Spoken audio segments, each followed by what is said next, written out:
Well, it's actually quite interesting how I actually got joined the center. It goes back, maybe in a strange way of half a circle.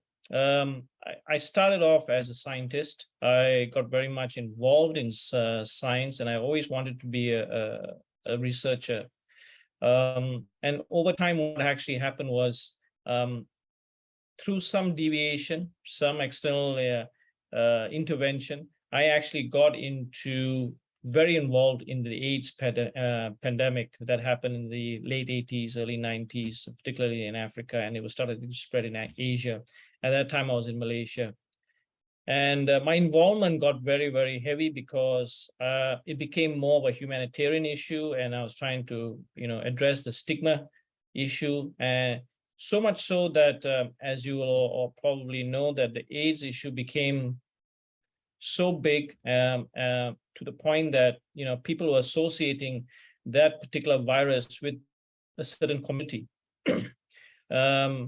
And because I'm cisgender male, my association to help the community, to help in trying to save people's lives, branded me as part of the community, and people thought I was also having AIDS, which made me realize, how fragile and how shallow people can be, and it then also invoked within me to realize that, I was discriminated.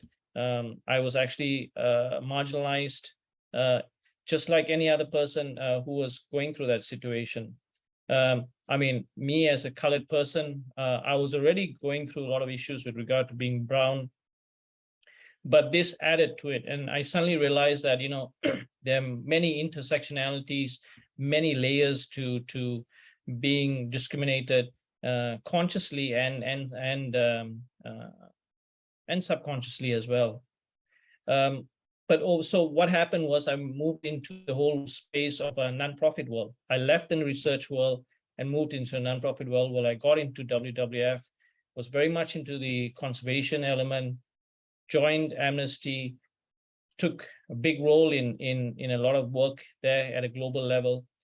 And because of my global experience, this job came along with the center, to which I was very, very interested, and I applied for it. And I think one of the things that I brought to the table was the fact that I was quite clear where I wanted to take the organization.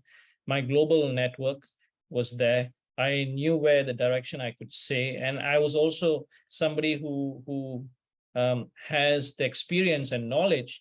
I don't consider myself a DI practitioner, but I definitely say I'm on the other side where I could be someone who has been, in many ways, experienced the whole issue. So I have stories to tell on this matter. So that's how I got into joining the center.